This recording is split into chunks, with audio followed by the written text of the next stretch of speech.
He was a man whose name the entire city dared not utter too loudly. An empire built on blood, on forced loyalty, on shady handshakes. And for all those years, no one, not a single person, dared look Darian Voss in the eye without trembling. But one ordinary afternoon in the mansion's kitchen, an unnamed woman did what no enemy had ever done. She made him stop.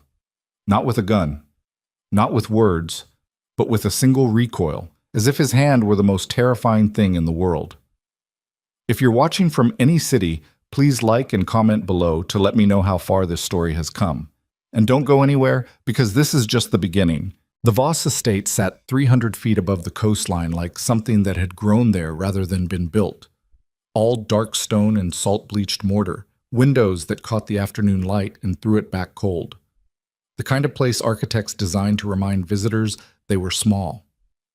It worked. It had always worked. Darian Voss stood at the second-floor railing overlooking the main kitchen and did not move.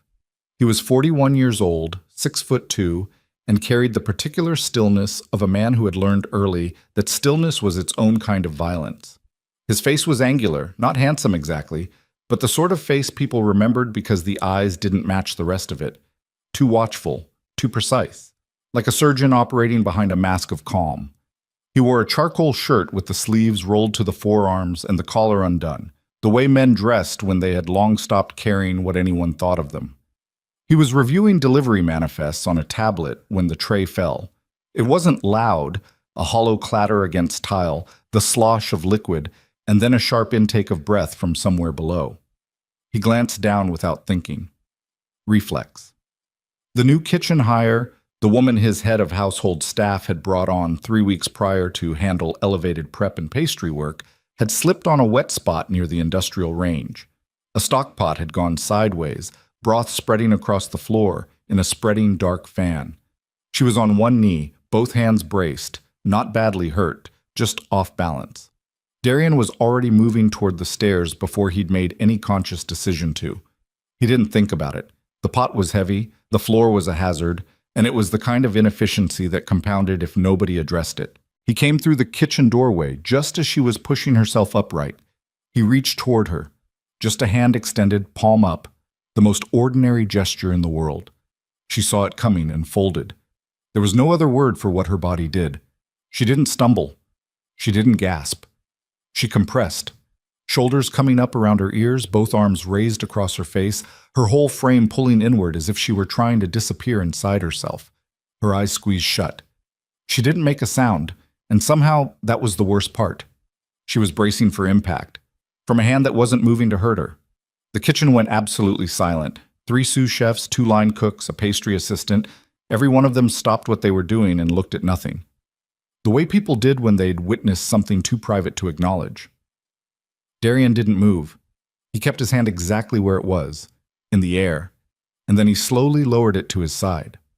The woman, her name, he recalled from the intake paperwork, was Alara Quinn, lowered her arms by degrees like a mechanism releasing under tension. Her eyes opened. She looked at the floor first, then up at him, and whatever she saw in his expression made her blink twice in rapid succession. Confusion. The absence of what she'd been expecting. "You're fine," Darian said. His voice came out flat. Not unkind, just controlled, the way it always was. "Clean this up before someone else goes down." He walked out of the kitchen. He went back upstairs. He picked up the tablet. He looked at the manifests. He could not tell you a single number he read in the next 20 minutes. Alara Quinn had a system for surviving in new places, and she'd refined it over years of having to use it. First week.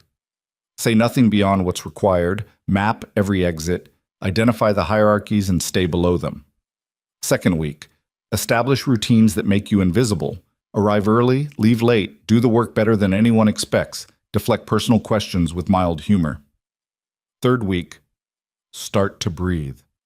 She was in week 3 at the Voss estate, and she'd been breathing wrong ever since the stockpot incident.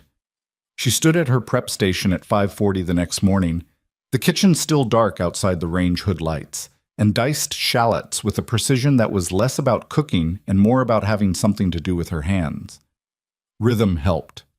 The repetitive thwack of blade against board, the measured curl of her fingers back from the edge, the the smell of allium sharp enough to explain watering eyes if anyone happened to walk in.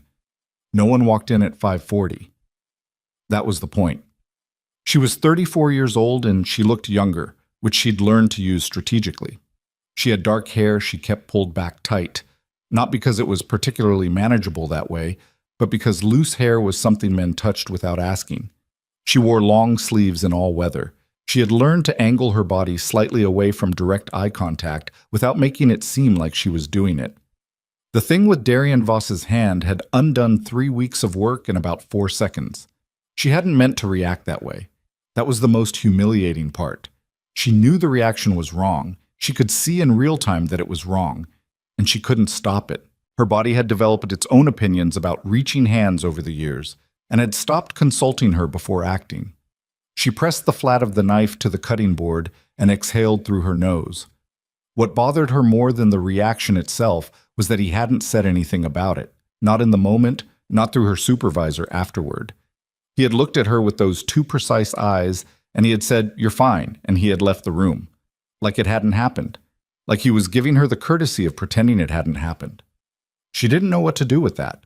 Men like Darian Voss, in her experience, didn't give courtesies without attaching a price tag to them. She went back to her shallots and tried not to think about the way he'd lowered his hand to his side. Slowly, deliberately, like he was diffusing something. Marcus Hale had been Darian's head of operations for 11 years, which meant he knew precisely when to walk into a room and when to stand outside it and wait. He was a compact man, black, mid-50s, with gray at his temples, and the expression of someone who had seen enough that surprise now took genuine effort. He was standing outside Darian's study at 7:15 in the morning with a manila folder he had not been asked to bring. Darian glanced at it when he opened the door. "You're early," Darian said. "The kitchen thing," Marcus said. "Word travels. Kitchens talk." "Kitchens always talk." Marcus came inside. He set the folder on the edge of the desk but didn't push it forward. "I'm not raising it because I think it's a security issue." "Then why are you raising it?" "Because you were distracted through the Corelli call last night, which you don't get, and you skipped your 7 a.m. review, which you definitely don't do. And Rennie says you had him pull a background file at midnight." Darian sat down. He pulled the folder toward him without opening it. "What did he find?" "Nothing alarming. Nothing that should warrant a midnight request." Marcus kept his voice neutral, which was its own form of editorial. "She came through a staffing agency. References check out. Prior employment in hotel kitchens, 2 restaurants, a private catering firm, solid work history. Gaps. Small ones." "How small?" Marcus was quiet for a moment. 8 months, 4 years ago, 14 months before that. There's a residential address in the record that turned out to be a mail forwarding service." Darian opened the folder. There was a photograph clipped to the inside. A standard intake headshot, the kind HR took with a phone camera and flat overhead light. Alara Quinn looked directly at the lens with an expression that was composed and told him absolutely nothing about her. That was a skill. He knew what it took to develop a face that gave nothing away. He'd spent years building his own. "She passed background," he said. "Clean as glass." "Then she's not a plant." "Doesn't read like one." Marcus paused. "She reads like someone who learned to be very careful about what she lets show." Darian closed the folder. He handed it back. "Expand the pull. Prior to the 4-year gap, see what's there." Marcus took the folder. He didn't move toward the door yet. "Darian, I know what you're going to say." "Probably." "Say it anyway?" "Say it." "The Corelli negotiation closes in 9 days. Ramirez's people are circling the eastern distribution points. We have a meeting with the Port Authority contact on Friday that cannot be rescheduled." Marcus looked at him steadily. "Whatever this is, and I'm not saying it isn't worth looking into, I need you here for all of that." "I'm here." "You skipped your 7 a.m. Pull the file," Darian said. "I'll be at the Corelli sit-down." Marcus nodded once and left. Darian stood at the window and watched the fog coming in off the coast, the way it moved through the cypress trees below the estate wall, slow and indifferent. He thought about the way Alara Quinn's arms had come up across her face. He thought about the space of time between when his hand had moved and when she'd started to react. It was fast. faster than thought. That kind of reaction didn't develop from one bad experience. That was something that had been trained in, layer by layer, over time. He knew the difference because he'd seen it in the mirror long enough. The Corelli sit-down was in a restaurant in the financial district that Darian owned through 3 layers of holding companies. The dining room was closed to the public on Thursday evenings. White tablecloths, real crystal, the kind of place where violence felt aesthetically incongruous, and that was precisely the point. Sal Corelli was 68, thick in the shoulders with the ruddy complexion of a man who drank well and often. He had 4 men with him. Darian had Marcus and 2 others. The conversation was about territory, specifically about the northern freight routes that Corelli's operation had been encroaching on for the better part of 6 months. Encroaching is a strong word, Sal said. He was cutting his steak with the deliberate care of a man who didn't need to hurry for anything. We adjusted some logistics. You moved 3 shipments through Dock 7 without clearing it. Administrative oversight. It happened 3 times. Sal set down his knife. He picked up his wine glass and held it without drinking from it. You know what I think, Darian? I think you're a young man, and I mean that respectfully. 41 is young from where I sit. I think you're a young man who's gotten very comfortable and maybe started looking for problems to solve when there aren't any. Darian's expression didn't change. The routes are mine. The docks are mine. The next time a Corelli shipment moves through my infrastructure without authorization, I pull the dock contact's operating license, and I don't care what it costs me in the short term. He said it the way other men said good morning. I wanted to have this conversation in person so there's no ambiguity. Sal studied him for a long moment. Then he smiled, the kind of smile that was mostly a decision. No ambiguity, he repeated. Fine, I can respect that. The dinner ended cordially, which was all it was ever going to be. Afterward, in the car, Marcus exhaled slowly. He'll test it once more. I know. Then he'll hold. I know. Marcus looked at him. You were good in there. Darian looked out the window at the city moving past. He was thinking about something else entirely. Did the expanded pull come back? A beat. Yeah, came back this afternoon. And Marcus opened his jacket and retrieved a folded printout. He held it without handing it over.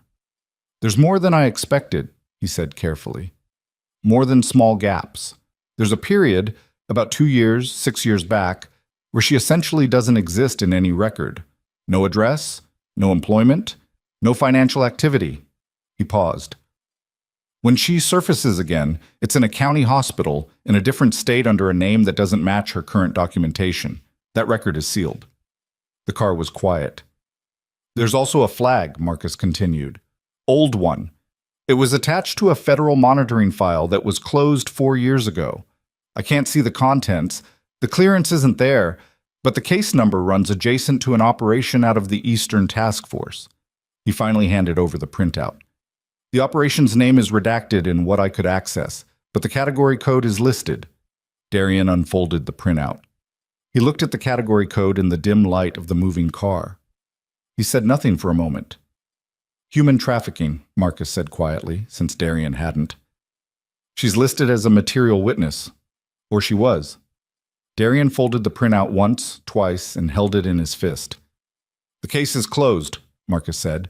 The federal file is closed. Doesn't mean the people involved are. No, Darian said. It doesn't. He thought about the kitchen. He thought about the tray and the noise and the broth spreading across tile. He thought about her arms coming up and her eyes squeezing shut and the silence she'd made while doing it. No sound, no protest, just endurance, and understood now that silence wasn't shock, that silence was a habit. The silence of a person who had learned a long time ago that sounds brought worse things down on them. Does she know we pulled her file? He said. No. Keep it that way. What do you want me to do with this? Darian looked out the window again. The city was full of lights that didn't warm anything. Nothing yet, he said. I want to know more about the case, the organization that ran it, whether the file being closed means the people are actually gone or whether it means someone stopped looking. That's a significant resource allocation for a kitchen employee. Darian turned his head and looked at Marcus with those surgeon's eyes. Marcus nodded. "I'll start tonight," he said. "Oh, shit." Elara had been in the estate for 23 days when she found the garden. It wasn't hidden. It was behind the east wing, a walled space with a rusted iron gate that had been locked for what looked like years. But the lock was a simple padlock, and the shackle had corroded enough to give with steady pressure. She found it on a Tuesday morning when she woke at 4 from a dream she wouldn't let herself remember. And she had gone outside because the alternative was lying in her room and cataloging every creak the house made. The garden was overrun. Whatever it had been cultivated for was long gone under years of unchecked growth. Rose bushes gone architectural, lavender run to woody stalks, something that might once have been an herb bed, now just a tangle of mint and self-seeded fennel. The stone paths were buckled by tree roots. It smelled extraordinary. She stood in the middle of it in the pre-dawn dark and breathed through her nose and felt, for the first time in weeks, like she was in a space that was genuinely hers because nobody knew she was there. She started coming back every morning. She brought pruning shears on the third day. She wasn't sure why. She told herself it was something to do with her hands, which was partially true. Over the following 2 weeks, she cleared the paths one section at a time, working in the hour before she needed to be in the kitchen. And the order she imposed on that narrow strip of land was the most satisfying work she'd done in years. She didn't think about what that said about her. On the morning of the 23rd day, she was deadheading the overgrown roses when she heard the gate. She spun around, shears in hand, and the spike of adrenaline was immediate and total. Cold hands, tight chest, the impulse to move toward the wall, before her eyes registered the figure in the gateway. Darian Voss stood with both hands visible at his sides. He was looking at what she'd done to the garden. "You found the lock," he said. "It was already corroded." Her voice came out steadier than she expected. "I can replace it." "I don't care about the lock." He stepped inside, slow. Not toward her specifically, just into the space. He looked at the cleared paths, the pruned beds, the pile of dead wood she'd stacked neatly by the far wall. "My wife planted this." Elara didn't say anything. She hadn't known he'd had a wife. "She's been gone 4 years." He crouched down and looked at the exposed root structure of the old rose canes. "I had someone seal the gate after, didn't want it looked after, and didn't want it destroyed." Contradictory position. Most positions are. He looked up at her. The first time he'd looked directly at her since the kitchen. She held it because looking away felt like surrender, and she was very tired of surrendering. "You're here before 5 every morning," he said. "You have cameras." "I have cameras everywhere."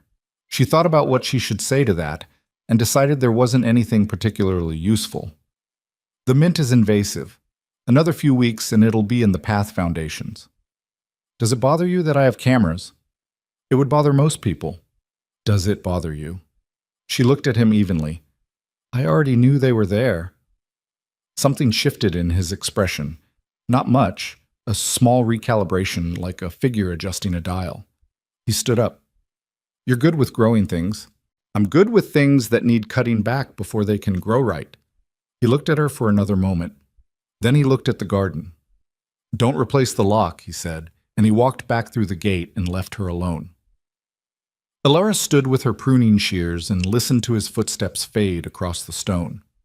She was still standing there 5 minutes later when she realized her hands had stopped shaking completely for the first time since she'd arrived. She didn't know what that meant. She wasn't sure she wanted to. What she knew, what she understood in the particular bone-deep way she understood most important things, was that a man like Darian Voss didn't come to an overgrown garden at 4:50 in the morning because he couldn't sleep, or not only because of that. He came because he already knew she was there, had known for days, and he had said nothing and done nothing and left the lock corroded. Men who watched you and said nothing were either protecting you or building a case against you. In her experience, it was always the second one. But the way he had looked at those rose canes, the particular grief in it, unguarded just for a second, that had felt like something she wasn't supposed to see. Which meant either she'd misread him, which she didn't think she had, or he'd let her see it. She didn't know which one scared her more. She went back to the roses. The thorns bit at her gloves and she worked until the light changed and the kitchen would need her. and she tried not to think about the fact that somewhere in this fortress of a house, a man who frightened an entire city was building a file on her. And she tried harder not to think about what he might find. Because what he would find, if he dug far enough, past the false addresses and the sealed hospital record and the federal case number she wasn't supposed to know existed, was the thing she had spent 4 years making sure stayed buried. The thing that the people who'd built the network she'd escaped from were still looking for. She had believed, genuinely believed, that she'd been careful enough. The Clearwater staffing agency and the identity documentation and the years of careful silence had put enough distance between her and them. 3 weeks into this job, a camera she didn't even know existed had been watching her in a garden at 5 in the morning.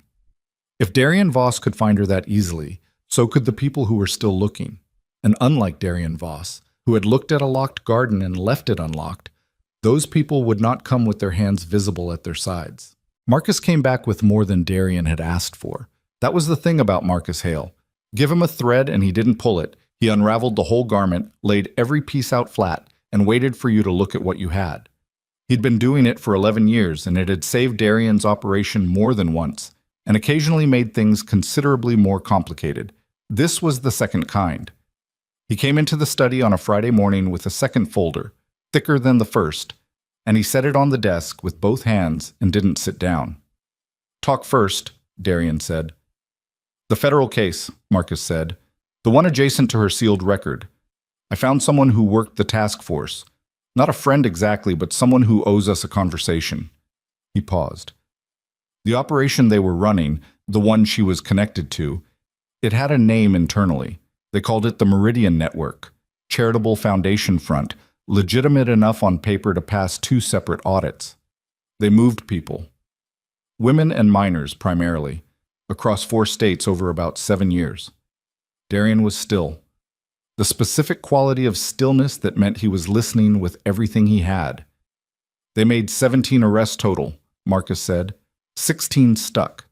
The 17th, the man who actually built the network, who ran the operational side, he walked on a procedural issue with the warrant chain. Case got closed because without him, what remained wasn't prosecutable at the federal level. The lower tier arrests mostly pled down. He stopped. His name is Victor Crane. He's been operating in a reduced capacity since the case closed, but he didn't stop, just contracted. And Alara Quinn. She was inside the network for approximately 14 months. She escaped during a transfer. That's the hospital record. She was found on a highway off-ramp, hypothermic, with injuries consistent with prolonged captivity. Marcus said this the way he said everything difficult, which was flatly and without editorializing, because embellishment didn't help anyone. She cooperated with the task force. She was their strongest material witness. When Crane walked, the federal protection arrangement terminated. They left her. They gave her documentation assistance and closed the file. The room was quiet. Outside, the ocean was doing what it always did, indifferent and continuous. "Does Crane know where she is?" Darian said. "Unknown. But here's what I do know." Marcus opened the folder and pushed a single page forward. 3 weeks before she applied through the Clearwater agency, 3 weeks before she showed up here, there was activity on the darknet monitoring boards we track for our own exposure reasons. Someone put out a locate request. No name attached.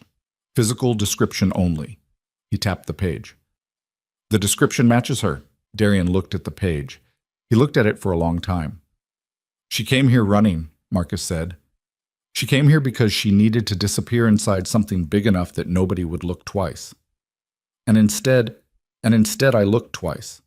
Darian closed the folder. He leaned back and looked at the ceiling. "Does she know Crane is still operational?" "I have no way to determine that without talking to her directly." "Which we're not doing yet." "Which we're not doing yet," Marcus agreed. "Darian." He waited until Darian looked at him. "This is not our problem by any conventional definition. She's a kitchen employee with a false identity who landed here because we happen to have an opening, and we happen to be large enough to feel like cover." He said it without judgment, just cartography. "The question of what we do with this information is not a small one." "I know what it is. The Ramirez situation is not resolved. Corelli will test the dock routes within the next 2 weeks. We have the Port Authority contact. We have 3 pending negotiations, and we have— I know, Darian said. I know all of it. Marcus was quiet. I'm not making any decisions today, Darian said. I want eyes on the locate request. I want to know if it's active, if there's been any movement on it, and I want to know everything there is to know about Victor Crane's current operation. Structure, geography, people. He stood up. Then I'll make decisions. Marcus picked up the folder. At the door, he stopped. She's in the garden right now. Came in early. Darian didn't say anything. Thought you'd want to know, Marcus said, and left.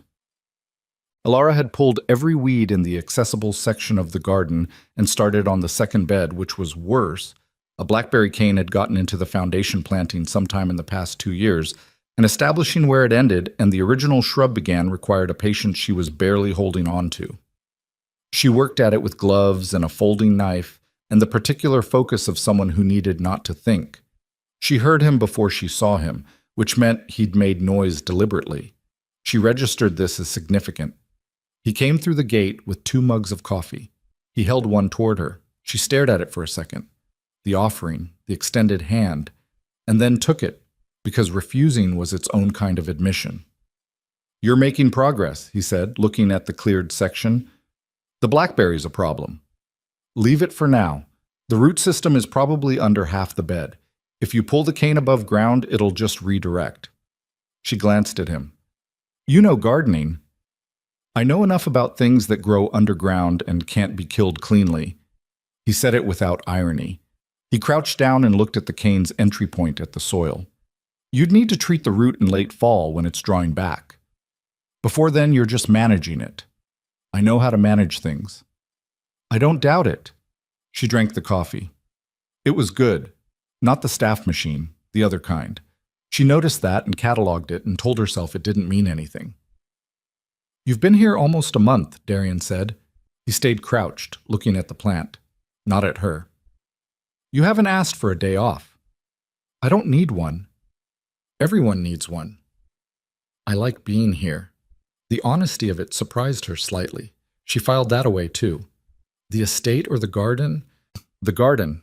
A pause. The kitchen. The routine. He finally looked up at her. Do you have somewhere to go on your days off? Someone. She kept her face neutral.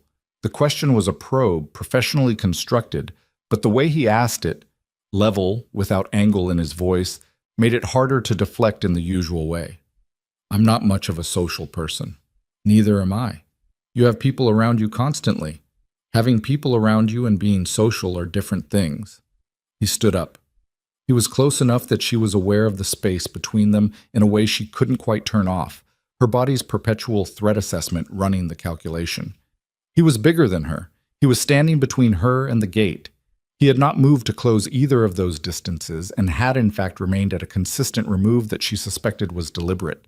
She hated that she was analyzing it. She hated that she had to. I'm going to ask you something, he said, and I want you to know you don't have to answer it. Her stomach contracted. Your references from the Clearwater Agency are real, he said. Clean employment history. Good work. But there are gaps in your record before that, and the address on your initial file was a mail service. He said it without accusation, without even much emphasis. I run a thorough operation. I check everybody. The morning light was coming over the garden wall now, the first real warmth of it. She stood in it and felt cold.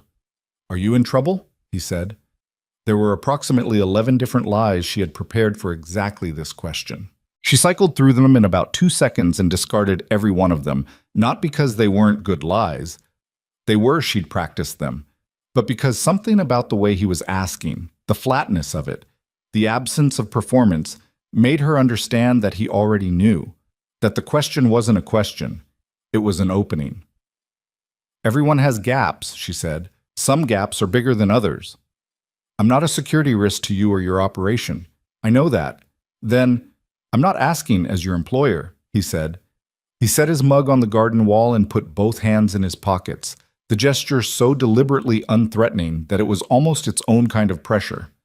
I'm asking as a person who noticed something and couldn't unnotice it. She looked at him for a long time. I'm managing, she said finally. That's not the same as being safe. No, she said. It isn't. He picked up his mug. Breakfast service is in 2 hours, he said, and walked back through the gate.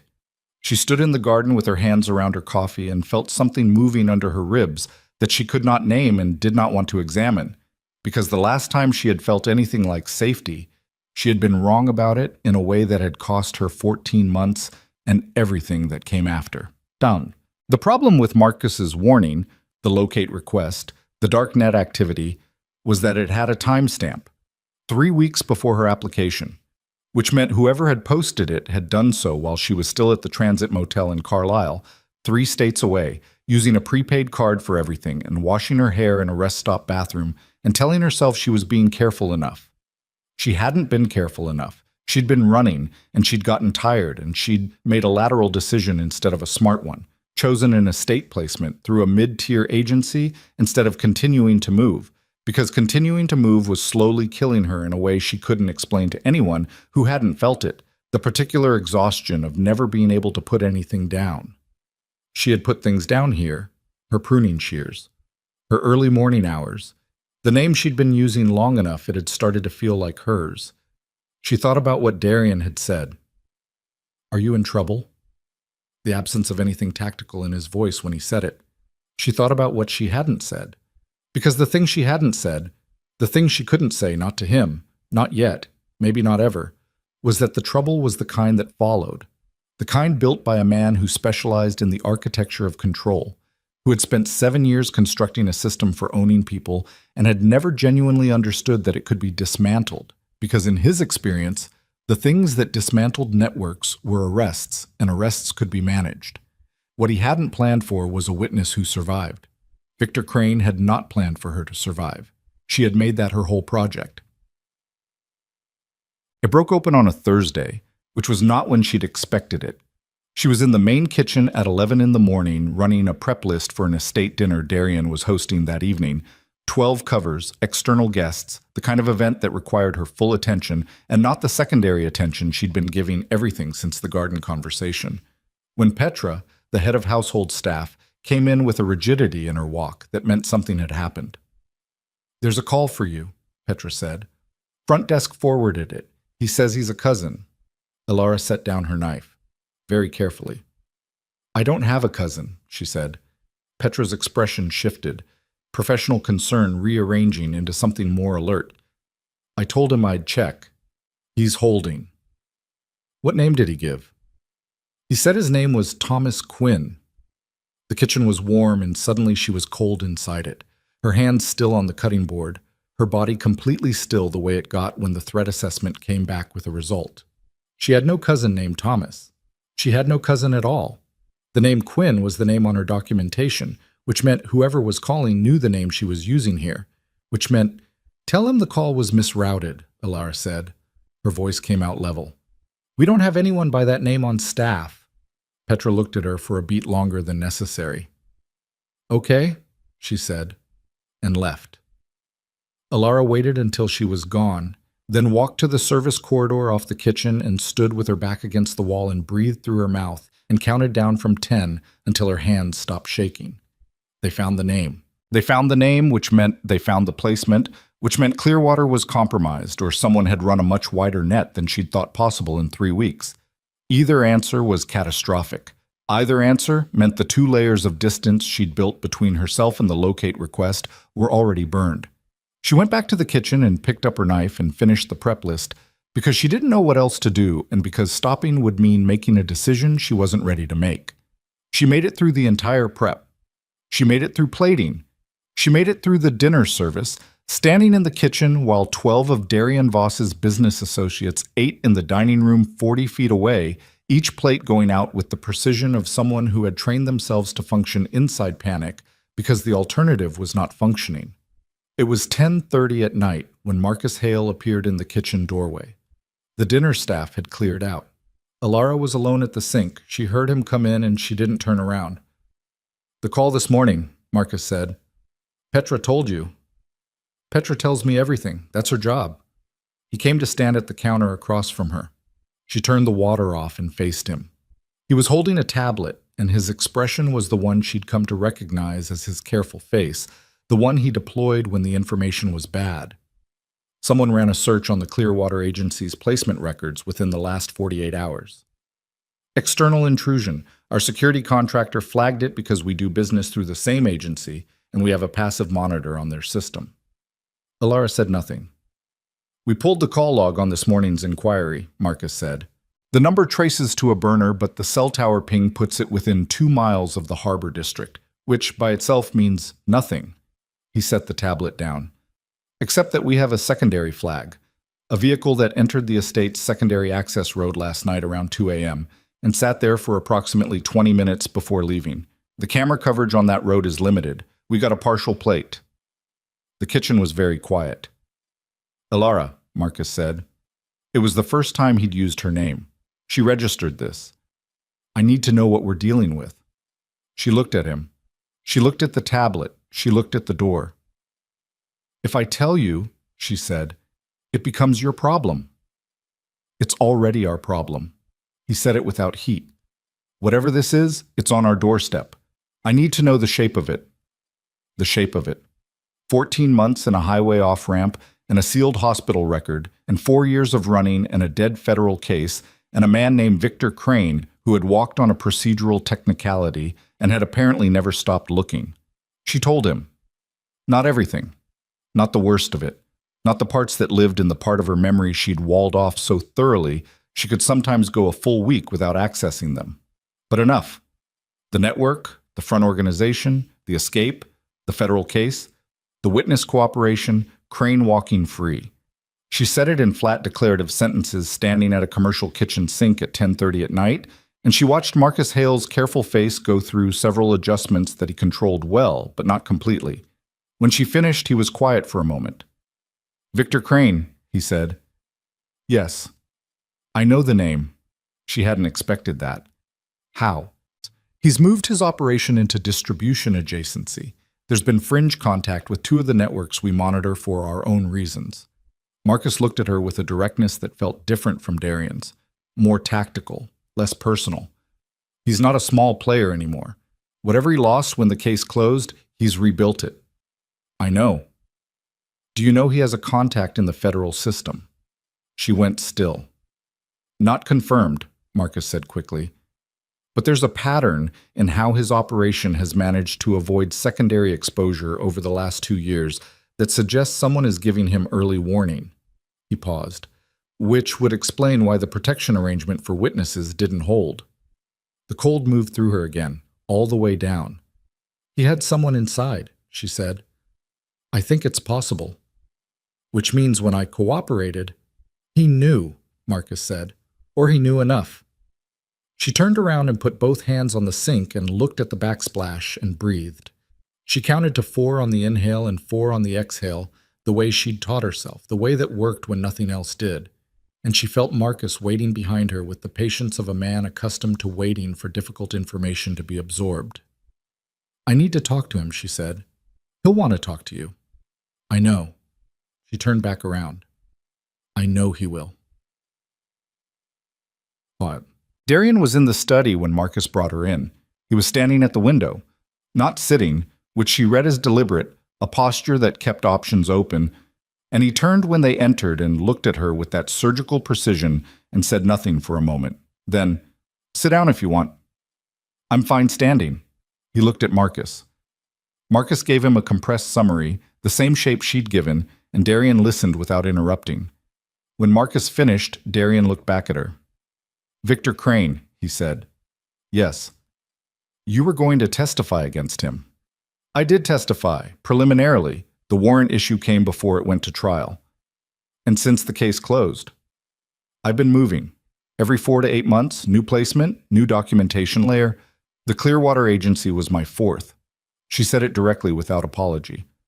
I thought the distance was enough. I was wrong. Darian was quiet for a moment. He looked at the window. He looked back at her. The call this morning. They have the name I'm using here, which means they have the placement, which means I need to leave. She said it and felt it like a physical thing, the weight of it, the particular exhaustion of having to dismantle again what she'd barely finished building. I'll be gone by morning. I'll clear my station and— No, Darian said. She stopped. You're not leaving, he said. She looked at him. You don't understand what Crane's operation? I understand what his operation is. His voice was flat, not loud, not performed, just flat in the way that meant the decision was already made and the conversation was administrative. I've been running a parallel investigation since Marcus flagged the locate request. I know what he builds, and I know how he protects it, and I know that 4 years of you moving every few months has not made you safe, it's just made you tired. She stared at him. You're not leaving, he said again. You're going to stay exactly where you are, and you're not going to change a single visible element of your routine, because if Crane's people are watching this estate, the worst thing you can do is move. And what is it you propose to do instead? Darian looked at her for a long moment. Something in his face was very still, not the professional stillness she'd first read him as having, but something underneath it, something older. Find out how close they are, he said, and make sure they understand the cost of getting closer. Alara stood in his study and felt the ground shift beneath her, not dangerously, not the way it had the night on the highway off-ramp when everything had been falling, but in the way of tectonic plates resettling, something large and slow deciding to move. She thought about saying thank you and didn't because it wasn't that kind of moment. She thought about telling him he was making a mistake and didn't because he already knew that and he was making it anyway. What she said was, they won't negotiate. I know, Darian said. If they find out you're protecting me, I know. It'll bring them directly at you, at your operation, at everyone here. He held her gaze. I know what it costs, he said. And the weight in those 4 words, the specific gravity of them. She understood then that he wasn't saying it to reassure her. He was saying it because he had already calculated the full price and had already decided it was one he was willing to pay, and she didn't know what to do with a man who made that kind of decision out loud. Then Marcus's phone went off. The sound in the quiet room was jarring. Marcus looked at the screen, his jaw set. The partial plate from last night's vehicle, he said. Our contractor ran it. He looked up. It's a fleet vehicle, registered to a logistics company out of the Harbor District. A beat. The company is a subsidiary of a holding group. The holding group traces back to Crane, Darian said. They weren't scouting, Marcus said. They were already here. Last night they were already at the gate. The study went quiet again. Alara felt it then. The things she'd been managing and managing and managing for 4 years, the forward motion of a threat that had never actually stopped, the weight of being found. She felt it arrive in the room like a temperature change, and she watched Darian Voss look at Marcus and say very quietly, lock the secondary access. I want a full perimeter review done before dawn. Get Soto. And then he looked at her with those eyes that didn't match his face, that were too watchful and too precise. And what she saw in them was not reassurance and not performance. It was the look of a man who had just decided to go to war, and there was no taking it back now, for either of them. Soto's name was Rafael Soto, and he arrived at the estate 40 minutes after Marcus made the call. He was ex-military in the way that meant he'd left the structure but kept everything else. The economy of movement, the habit of scanning a room's perimeter before looking at the people in it, the particular quiet of a man who had made peace with the fact that his professional life required him to be prepared for the worst at all times. He ran Darian's external security contracting operation from an office in the city, and he brought 2 of his people with him, both carrying equipment cases that they set down in the estate's security hub without being told where to go. Alara watched all of this from the kitchen doorway at 11:45 at night and felt the specific unreality of watching a protection apparatus assemble itself around her life. Marcus appeared at her elbow. You should sleep. I won't. Then you should go somewhere that isn't a doorway. He said it without unkindness. Soto is good. He'll have the perimeter mapped within 2 hours and we'll know significantly more about what last night's vehicle was doing here by morning. And if they come back tonight, then we'll know that too. He looked at her. There are worse places to be found than here. She thought about arguing with that and didn't, because it was true, which was its own kind of problem. She had spent 4 years making sure she was never in one place long enough to become anyone's responsibility, and in the space of one conversation in a study at 10:30 at night, She had become Darian Voss's problem. She didn't know how to sit with that. The gratitude of it and the terror of it were so close together, she couldn't get a clean separation. She went back to her room. She did not sleep. By 6 in the morning, Soto had his report. Darian read it at the kitchen table, which was where he'd been when Soto handed it to him, standing at the counter with a coffee, still in the clothes he'd been wearing the night before, which told Alara he hadn't slept either. She was at her prep station doing something with her hands that she couldn't have named, watching him read. He read it twice. He set it face down on the table. "Tell her," he said to Soto. Soto looked at Alara with the direct, evaluative gaze of someone who had already determined she was relevant to the situation and adjusted his approach accordingly. The vehicle last night was running reconnaissance, standard pre-operation scouting pattern. They were mapping sight lines, camera positions, access points. Not improvised. That's a trained team. Alara said nothing. The partial plate traces back through 2 shell layers to a transport company with documented ties to Crane's distribution network, which confirms the connection you already knew about. He paused. What we didn't expect was the secondary element. When my team did the perimeter sweep last night, they found a device on the east garden wall. Magnetic mount, weatherproof housing, audio and visual, short range, transmitting to a local relay. The kitchen went very quiet. It was placed from outside the wall, Soto continued, which means someone with access to the exterior approach. Not a breach, but close. He looked at her steadily. It was positioned facing the garden. Alara's hand stopped moving. The garden. The garden she came to before 5 every morning for 3 weeks. The place she had been most herself, most unguarded. The corroded lock and the pruning shears and the coffee Darian had brought and the conversation she'd had standing in the early light thinking she was somewhere private. "How long?" she said. "Based on the battery level and the weathering on the adhesive mount, our estimate is 10 to 14 days. 10 to 14 days. She had been watched in the garden for 10 to 14 days. Every morning she'd gone there thinking she was alone and she had been observed, cataloged, assessed. The conversations, the coffee, Darian crouching over the rose canes and talking about his wife, all of it transmitted to a relay, and from there to somewhere she couldn't track. She became aware that she had put both hands flat on the prep counter and was pressing down hard enough to whiten her knuckles. "They know about you," she said to Darian. Her voice came out strange. "They knew about me before last night." He said it without particular alarm, which she found both reassuring and disturbing. "I'm not the element that concerns me. What concerns you?" "The positioning," Soto said. "If the device was aimed at the garden, they weren't gathering intelligence on the estate's security layout. They already had that from the vehicle reconnaissance. They were watching the garden specifically." He looked at her. "They were watching you, learning your routine." The coffee she'd made herself an hour ago was sitting at the edge of the counter, and she looked at it and didn't pick it up. "They're not going to come at the estate directly," Darian said. He'd picked up the report again and was looking at something on the second page. "Crane doesn't operate that way. He doesn't take things by force when he can take them by logistics." He turned the page toward her. "This is a vehicle registration from 3 days ago. A different vehicle. Similar fleet profile, spotted twice on the route between the estate and the city market where my household staff do the weekly supply run."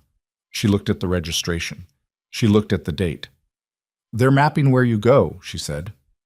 "They're mapping where you go without the estate's security perimeter," Darian said, "which gives them an option that doesn't require them to come through my walls."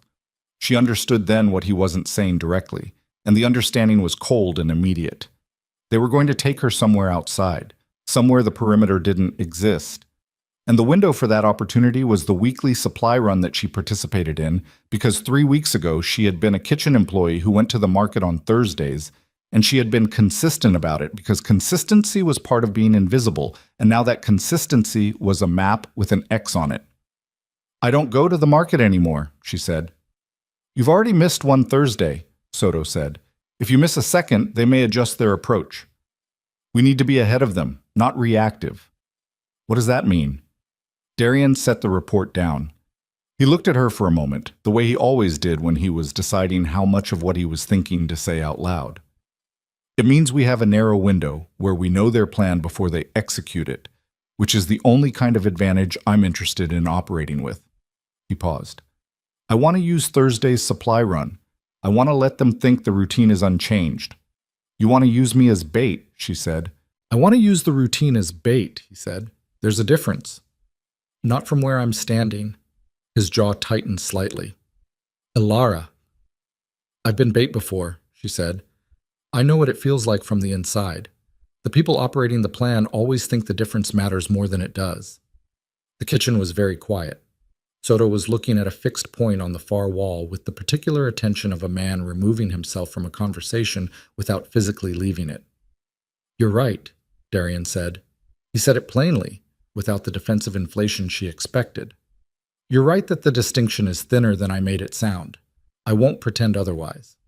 He was looking at her directly. "But I need you to trust that I'm not making this decision lightly, and I'm not making it without accounting for what it costs you specifically to be in that position." "You can't account for that," she said. "You don't know what it cost the first time." "No," he said. "I don't."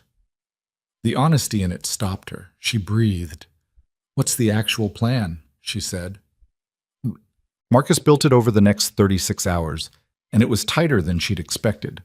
Soto's team positioned in 3 vehicles along the route, communications on encrypted frequency, 2 estate security personnel integrated into the market crowd in advance, extraction protocol established with 2 alternates. On paper, it was controlled. On paper, the risk was managed. Ilara spent those 36 hours in the kitchen because cooking was the only thing that reliably put her entirely in her body and out of her head, and being in her head right now was not survivable. She made stock. She broke down protein. She prepped for meals that the estate would need over the following week, and she did it with a completeness that the other kitchen staff noticed and said nothing about, because by now they had all correctly read the atmosphere of the house and understood that something was happening and that the correct response was to do their work and not ask questions.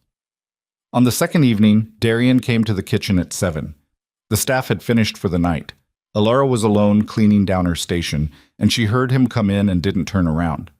"You don't have to be in the kitchen right now," he said. "I know. You've been in here for 2 days." "I know that too." She wrung out the cloth and hung it over the rack, turned around. He looked tired. Not physically. He was too controlled for that to show easily, but somewhere behind his eyes. "How long has your wife been gone?" she said. He looked at her. The question sat between them. 4 years, he said. "Marcus told me. I mean, not details. Just that. Her name was Cora." He said it like he didn't often say it out loud. "She didn't die. She left." A pause, which is different and in some ways harder because there's no clean place to put it. Ilara leaned against the counter. "Why did she leave?" He was quiet for a moment. "Because she married a man she thought she could change, and eventually she understood she couldn't, and she was honest enough to stop trying." He said it without self-pity, just calibrated acknowledgement. "She's in Portland, remarried. I think she's happy." "Do you know she's happy, or do you think she is?" "I had someone check." Ilara looked at him. "That's not the same as letting her be happy." "No," he said. "It isn't." He came to stand at the island counter, a safe distance, the consistent remove she'd come to recognize as deliberate. "I'm not a good man, Ilara. I think you know that by now. I've built things I can't undo and made decisions that benefited me at the expense of people who couldn't push back. I'm not asking you to believe otherwise." "Then what are you asking?" "Nothing right now." He looked at the counter surface. "I'm telling you so that when Thursday happens, you know exactly who is running the operation and what his actual track record with people in his care looks like, which is not unblemished." He looked up. "I wanted you to have an accurate picture." She studied him. "That's an unusual thing to tell someone before you send them into the street as a target. I've been told I have unusual instincts." "Your instincts are fine," she said. "It's your methods." "My methods have kept everyone in this estate alive for 11 years. I'm not in your organization." "No," he said, and something in his voice shifted slightly, something that was not quite what she could name. "You're not." They stood in the kitchen in the quiet of it, the estate settling around them, And Alara thought about the garden and the pruning shears and the corroded lock and the camera that had been watching her from the wall for 2 weeks. And she thought about Cora in Portland, who had been honest enough to stop trying. And she thought about what it meant that this man had come to a kitchen at 7 in the evening to tell her the truth about himself before Thursday. She still didn't trust it completely. She wasn't built to trust things completely anymore. But she trusted it enough. "Go sleep," she said. He almost smiled. It was close enough. He walked back out of the kitchen, and she listened to him go and stayed at her counter a little longer before she turned the lights off. Thursday came with a low coastal overcast and the smell of incoming rain. Alara rode in the estate's regular supply vehicle, a dark blue cargo van, unmarkedly civilian, the same one that made this run every week. Petra was with her, which was part of the cover, and which Alara was grateful for, because Petra's presence gave her something to orient to that wasn't the running threat assessment her brain was conducting at a low constant frequency beneath everything else. Soto's people were already in position. She knew this because Marcus had told her exactly where they were. Gray sedan near the North Market entrance, white service truck at the adjacent loading street, 2 of Soto's contractors in the market itself dressed as produce vendors who would not be selling any produce. The layout was in her head. She ran through it twice on the drive in. The market was a working city market, not a tourist fixture. Covered stalls, concrete floors, the noise of 100 transactions happening simultaneously. She and Petra moved through it in their usual pattern. The dry goods section first, then the specialty produce, then the proteins they couldn't source through estate delivery. Alara carried a list on her phone and called items off it with a focus that was genuine enough to look genuine, which was the only kind that worked. 40 minutes in, nothing had happened. 45 minutes. The overcast was thickening. Petra was negotiating price on a case of specialty mushrooms with a vendor who seemed personally offended by her opening offer. Alara stood 2 steps back and watched the crowd. She saw the man at 50 minutes. He was standing near the east exit, and he was looking at her, not the way people looked at strangers in markets, transient, unseen, passing, but with the specific fixedness of someone who had found what they were looking for and was now doing the simple work of waiting. Medium height, gray jacket, face she didn't recognize. Her heart rate spiked hard, and then she controlled it, the way she'd learned, pressing her tongue to the roof of her mouth and breathing through her nose and making her face do nothing. She looked away from him and found her phone and sent the text that Soto's team had given her for exactly this moment. 3 letters, that was all. Soto's response came back in under 20 seconds. She didn't look at it because she could feel the man in the gray jacket registering her phone use, and she didn't want to give him the geometry of her attention. Petra finished her mushroom negotiation. They moved toward the protein section, maintaining the routine, and Alara kept the man in her peripheral vision and counted seconds. What she didn't see was the second man. He came from her left, from between 2 stall barriers, and he didn't grab her. That was the thing that wrong-footed her. She had been prepared for a grab, for physical contact, for the sudden violence of it. Instead, he fell into step beside her and said, very quietly, close to her ear, "Thomas Quinn says hello." She stopped walking. "Don't," he said, still quiet. "Look straight ahead. The people your employer has in position cannot see us right now, and in approximately 40 seconds a vehicle is going to pull up to the South Market exit, which is in the opposite direction from their coverage. You're going to walk with me toward it." Petra was 3 steps ahead and still moving. Alara looked at the back of her head and felt the 40 seconds beginning to compress. "I'm not going anywhere with you," she said. Her voice came out very flat. "The woman with you," he said. "Older woman, gray hair. She has a granddaughter who takes the number 7 bus from school every day at 3:15. He said it with the specific weightlessness of someone delivering information rather than making a threat, which was so much worse than rage would have been. "This is not a conversation about whether you come. It's a conversation about who else is involved." The 40 seconds were almost gone. She went. The vehicle was a dark sedan, windows tinted, already running. The man with the gray jacket was there too. He'd moved faster than she'd tracked. The door closed, and they were in traffic within seconds, smooth and unremarkable and utterly invisible. And Alara sat in the back seat between 2 bodies and felt the market receding and thought, with a clarity that surprised her, that she had made the right decision because Petra's granddaughter took the number 7 bus, and that was not a variable she was willing to test. She also thought, Soto's team is going to realize within 3 minutes. She thought, Darian is going to be notified within 5. She thought, the south exit? They said south exit. If Soto repositions... The man in the gray jacket took her phone. He removed the case, removed the battery. He did it the way a professional did it, which meant he'd done it before, which meant this was a practiced operation, which meant she was not the first person they'd taken this way. She already knew that. She had always known that. They drove for 22 minutes. She counted. When the vehicle stopped, she was in a warehouse district she didn't recognize immediately. Low industrial buildings, sodium lights, the smell of the harbor 2 or 3 blocks east. They walked her inside through a side entry and down a corridor that smelled of motor oil and cold concrete, and into a room that had a table and 2 chairs and a light overhead that was just bright enough to be uncomfortable. She sat in the chair they indicated and put her hands on the table and looked at the door. She waited 9 minutes. Then Victor Crane walked in. She had not seen him in 4 years.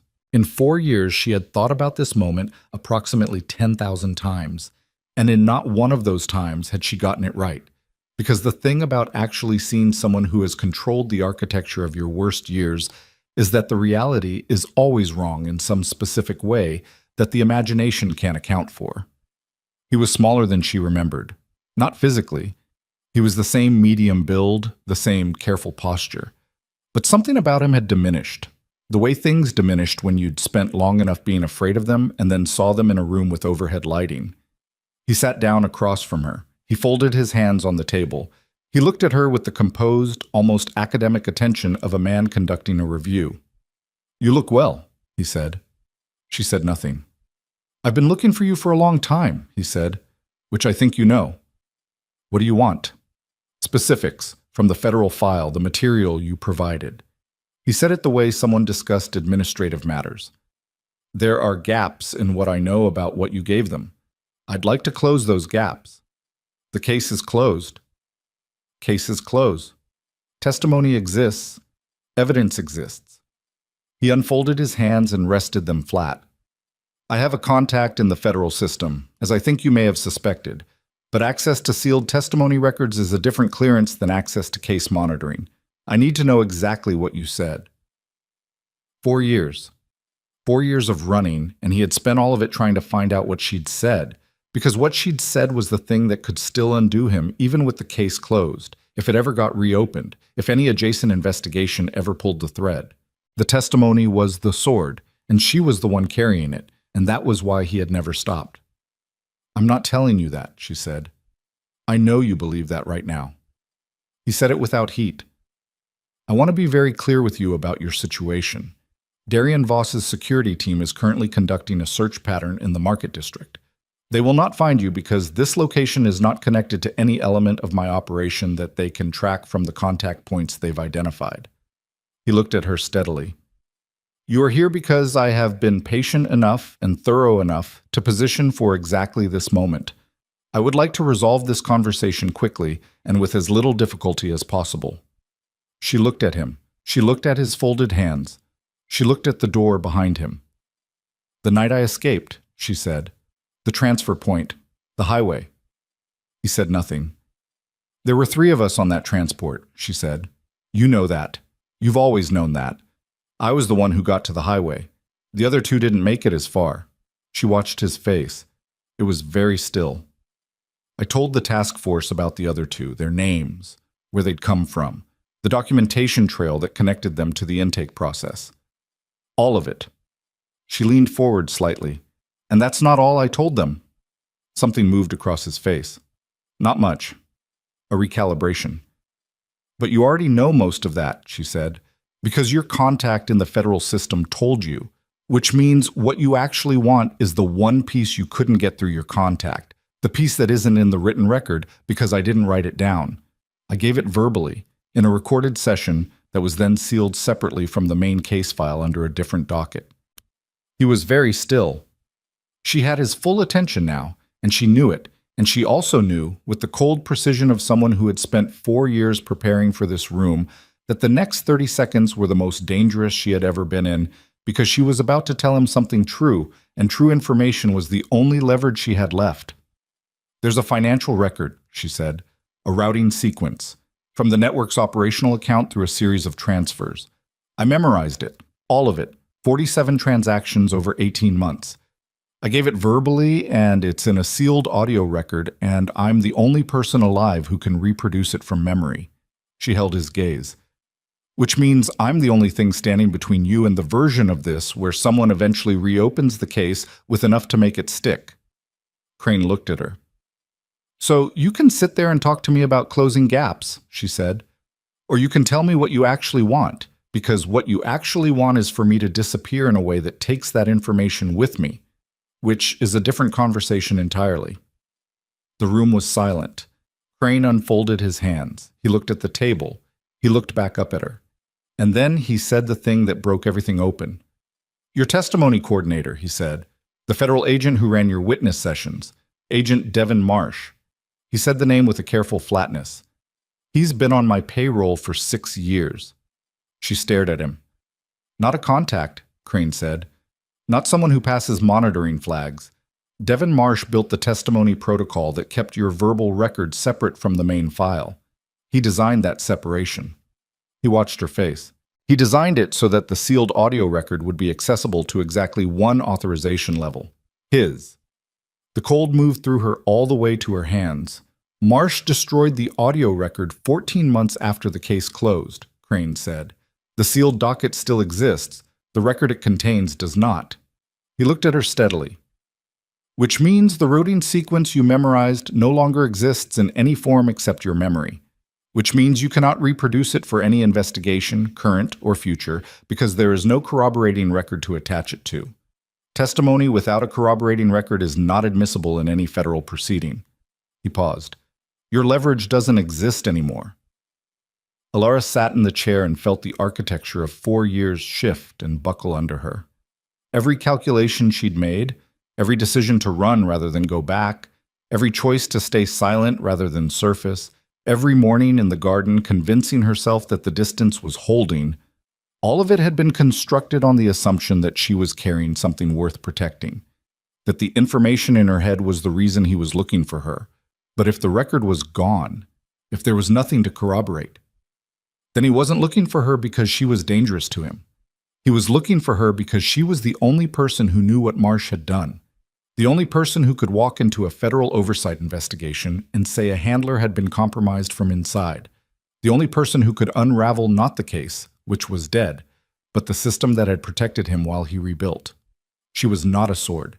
She was a witness to the sword being stolen. And the man who stole it was still inside the federal system, still handling witness cases, still deciding whose testimony lived and whose disappeared.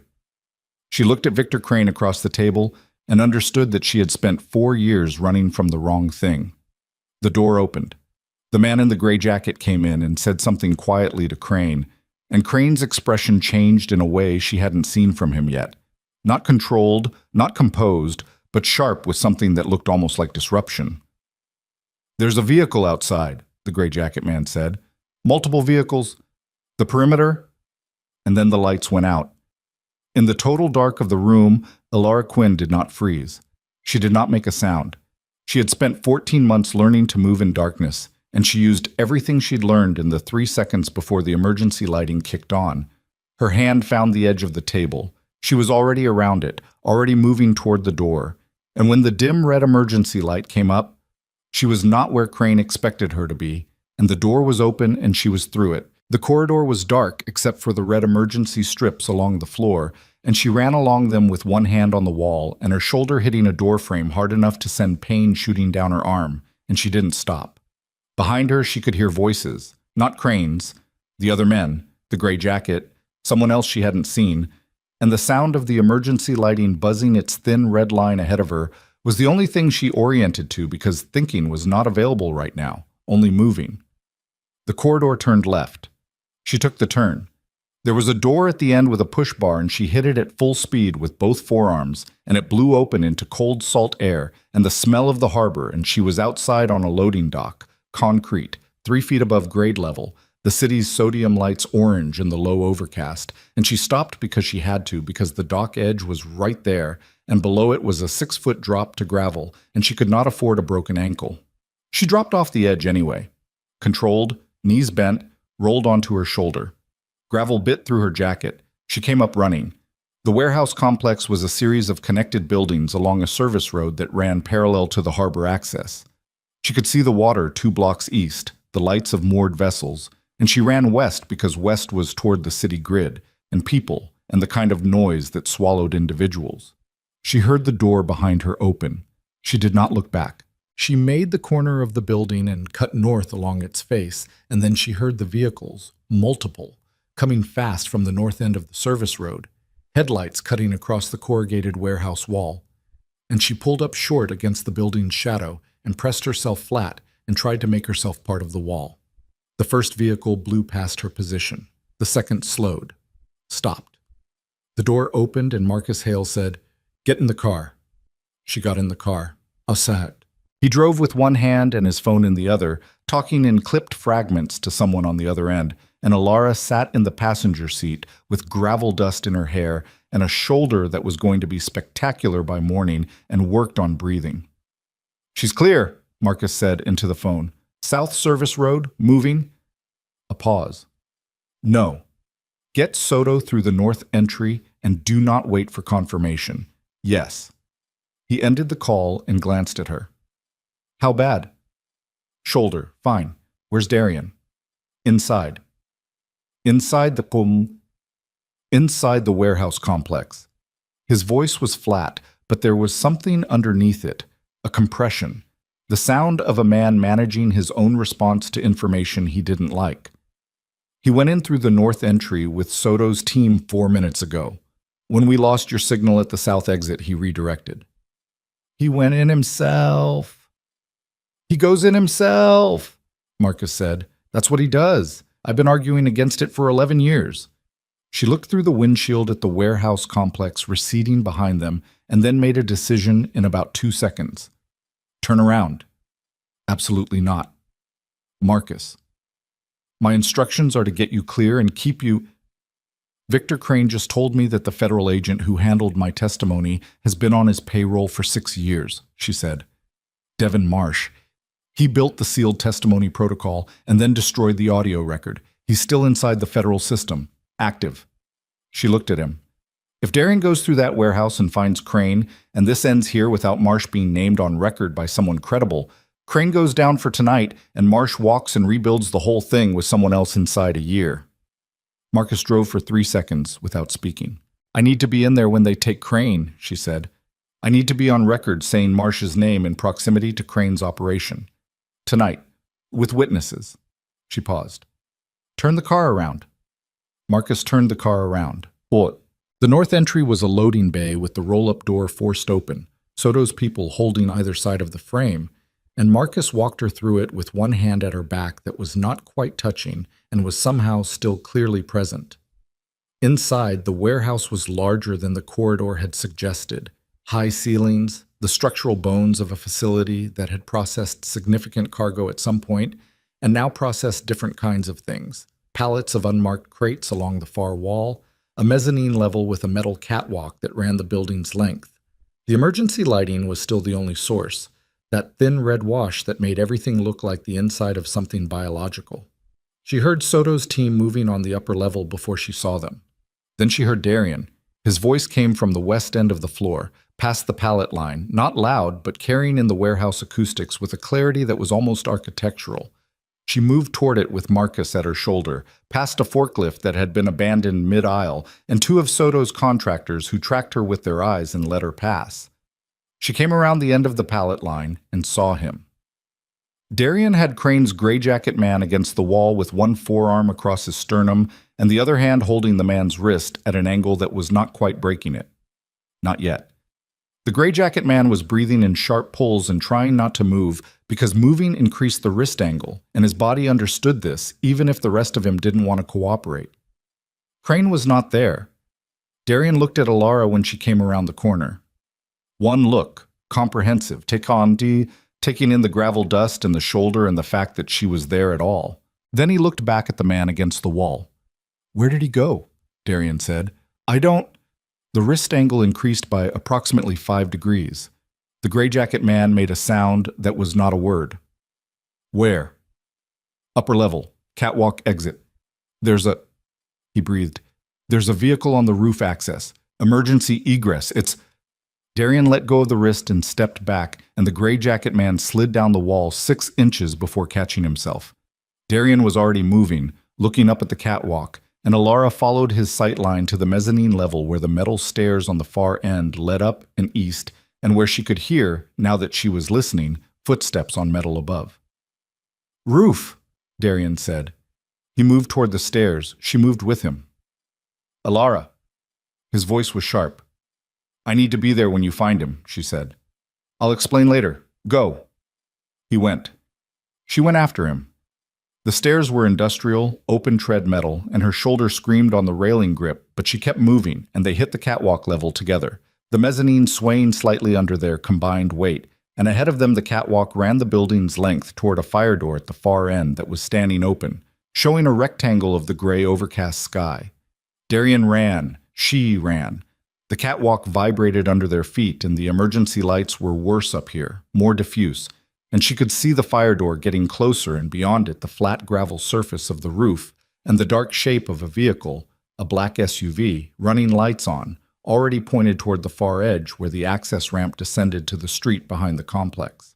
They came through the fire door, and the wind off the harbor hit them both, cold and salt-heavy, and real after the sealed air of the warehouse interior. And Darian was already across the rooftop gravel at a pace she couldn't match, his legs longer, the wasted time on the stairs already costing them, and the SUV's engine revved. Darian got to the rear quarter panel before it cleared the access ramp. He hit it with his shoulder, and the vehicle lurched, not stopped, not remotely stopped by one body weight against an SUV, but the lurch pulled the front wheels sideways on the gravel, and the driver overcorrected, and the rear of the vehicle swung wide, and the passenger door was suddenly pointing at Alara, and she did not think about it. She grabbed the door handle and pulled, locked. She already knew it would be locked. She pulled anyway, and the door held, and the SUV was correcting again, pulling away from her, and she held onto the handle for 2 staggering steps before she had to let go or go down under the rear wheel. She let go and went down on one knee on the gravel, and the SUV completed the correction and headed down the access ramp. Darian was back beside her in seconds. He got a hand under her arm and pulled her upright, and for one dislocated moment she was aware of his grip, firm, certain, oriented toward getting her up rather than holding her in place. And something in her shoulder objected violently, and she made a sound through her teeth. "Can you walk?" "Yes. Crane's in that vehicle." "I know." He was looking at the access ramp. His jaw was tight. "Soto." He had an earpiece she hadn't noticed. He spoke into it clipped and fast. Vehicle description, access ramp, South Street exit. And then he looked at her in the gray overcast light, and what was on his face was not defeat but something close to the edge of it, the look of a man recalculating from a position he hadn't wanted to be in. "He's going to clear the perimeter," Darian said. "No." She was breathing hard, shoulder pulsing, and she held on to the information she'd been carrying since the room downstairs because it was the only thing she had left that mattered. "Listen to me. Crane told me something in that room. There's a federal agent, Devin Marsh, M-A-R-S-H. He handled my witness testimony sessions, and he's been working for Crane for 6 years. He destroyed my sealed audio record. He's still active in the federal system." Darian looked at her. "If Crane gets clear tonight, Marsh insulates him," she said. "But if we get Marsh on record, if we get federal oversight involved with Marsh's name attached to Crane's operation by a credible witness in real time, Marsh loses his ability to protect Crane from inside. Crane becomes exposed from both directions." The wind came off the harbor and moved through them both. "You can get to federal oversight," she said. "Your Port Authority contact, your Corelli negotiation, 11 years of operation, you have federal adjacency whether you want it or not. Someone owes you a conversation at that level." She looked at him directly. "I need to make a recorded statement naming Marsh tonight, before Crane gets to him and tells him we know." Darian looked at her for 3 seconds. She could see him thinking, the precision of it, the way his mind moved through structures, the way other people moved through rooms. Then he took out his phone. "Get in out of the wind," he said. He was already dialing. "This is going to take 10 minutes to set up, and you're going to be cold." "I'm fine." "Your shoulder is not fine." "My shoulder is not your... Ilara." He looked at her over the phone. 10 minutes. There's a doorway behind you. Get out of the wind." She got out of the wind. The call he made was not to the Port Authority contact.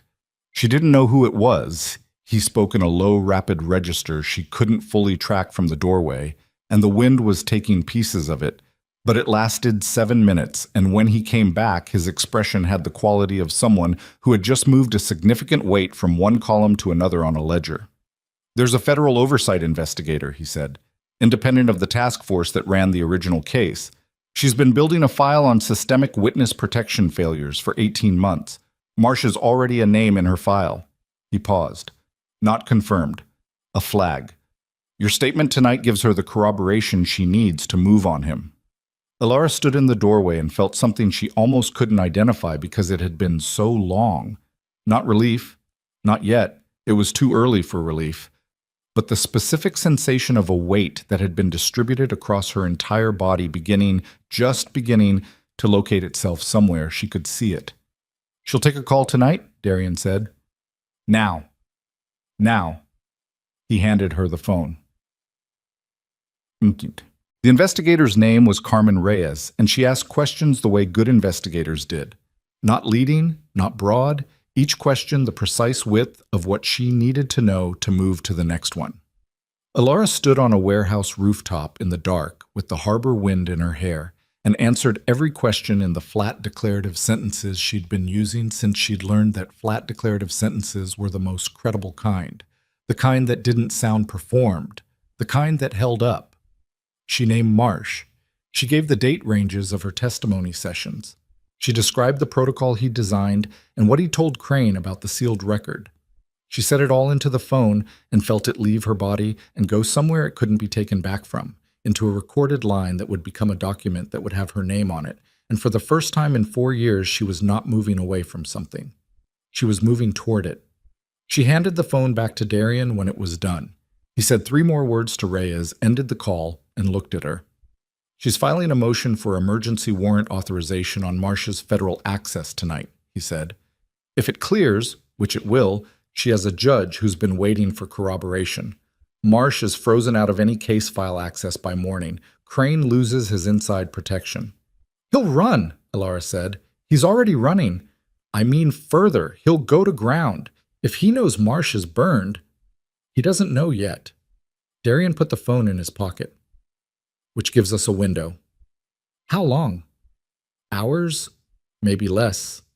He looked toward the access ramp where the SUV had disappeared. "Soto has people following the vehicle. We know his operational real estate in this city. Marcus pulled it 2 days ago. There are 3 properties that fit the profile for where he'd go to ground. We move on all 3 simultaneously, and we move now." She looked at him. "You'd do that." "I've been building toward that since the night I saw the fleet vehicle registration in the back of my car." He said it simply. It was always going to end here. "This isn't your fight." "You keep saying that." He looked at her steadily, the harbor light catching the angles of his face, that too watchful precision that she'd misread as coldness when she first arrived, and now understood as something more complicated. Attention, the real kind, the kind that costs something. "When are you going to stop arguing about it and accept that it became my fight the morning I walked into that kitchen?" She held his gaze for a moment. "Your shoulder needs to be looked at," she said. "After." "You're going after him." "We're going after him," he said. "Unless you want to have this argument on the roof for another 5 minutes." She didn't. "What?" Marcus had 2 vehicles in the street by the time they came down from the roof access. Soto was already coordinating the 3-property push by phone from the lead vehicle, his voice overlapping with radio fragments she couldn't fully parse. Darian got in beside Marcus. She got in beside Darian and felt the vehicle move before the door was fully closed. "Property 1 is the Harbor Cold Storage Complex on Vayich," Marcus said, driving. "Registered to a logistics subsidiary. Soto's team is 3 minutes out. Property 2 is a commercial unit in the Garment District. less likely based on the vehicle's route, but we're covering it. Property 3. Property 3 is where he'll be, Darian said. We don't know. I know. He was looking at his phone, something on the screen. The vehicle Soto was following turned onto Meridian Approach 6 minutes ago. Alara's head came up. Meridian, she said. It's a street, Marcus said. Old Harbor Access Road. No. She felt it connect the way things connected when you'd been carrying information long enough and the right key finally turned. Meridian was the network's name. Crane named his street-level operation after the original network. He's sentimental about it. He used the name for front organizations, shell structures. Meridian Approach. She looked at Darian. He has something there. Something significant. That's not where he'd go to hide, it's where he'd go to destroy records. The vehicle moved through the night city, and the rain had started now, the overcast finally delivering, and the windshield wipers cut their arcs, and Alara felt the full weight of the night sitting in her chest. The room with Crane, the roof, Reyes's questions, the phone call that could not be untaken, all of it converging on a wet street in the harbor district where a man who had built his operation on the ruins of other people's lives was about to make one final calculation. She thought about 14 months. She thought about a highway off-ramp. She thought about the pruning shears and the corroded lock and the 5 o'clock mornings when she'd been most herself, not knowing the camera was watching, and then later knowing Darian had left the lock corroded. She thought about what Marcus had told her. There are worse places to be found than here. She looked at Darian in the moving vehicle, the rain on the glass, the city's light smearing through it. If Reyes gets Marsh frozen out by morning, she said, and if Crane is taken tonight with his records intact, is that enough for a federal case? With your statement, Marsh's exposure and physical evidence from Crane's current operation? Darian didn't hesitate. Yes. The victims from the network, the ones still unaccounted for. Reyes's investigation covers that. He looked at her. It's what she's been building toward. She nodded. The vehicle turned onto Meridian Approach, and the rain came harder, and through the windshield she could see a complex of low commercial buildings, lights in one of the ground floor units, a black SUV parked at an angle in the loading bay, like it had been put there fast without caring about straight lines. Soto's voice came over Marcus's radio. We have the vehicle confirmed. 2 subjects visible through ground floor windows. A third on the exterior east side. A pause. There's a shredding unit running. We can hear it from the perimeter. He was destroying records. Darian had his door open before Marcus had the vehicle fully stopped.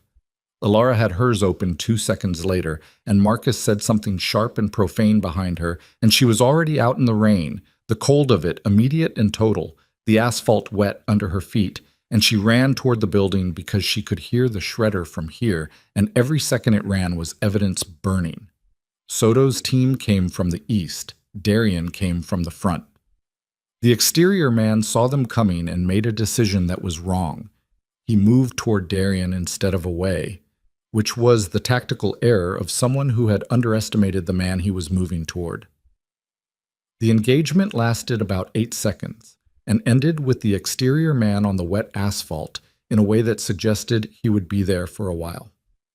The loading bay door was unlocked, which meant Crane had been in too much of a hurry to secure it, and Darian went through it with Soto's 2 contractors behind him, and Alara came through on Darian's shoulder because she was not waiting outside for this. The ground floor unit was one large room.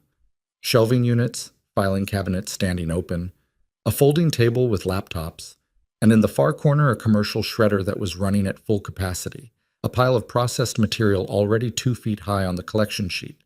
One of Crane's men was feeding documents into it with both hands, moving fast. Soto's contractor crossed the room in 4 long strides and put the man face down on the floor away from the shredder and killed the machine's power at the wall, and the sudden quiet was enormous.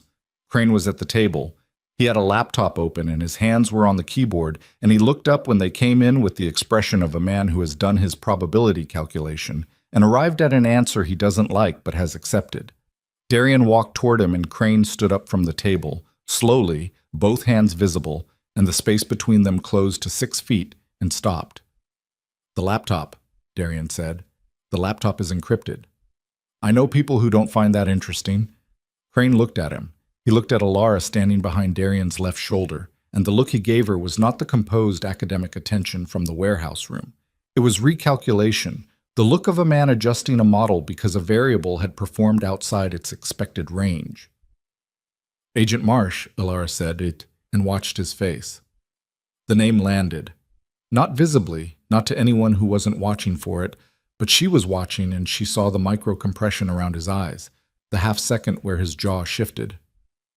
"Reyes has a warrant motion on his federal access," she said. "Filed tonight, based on my statement from 40 minutes ago." She held his gaze. "You can't call him, and even if you could, it wouldn't help you now." Crane looked at her for a long time.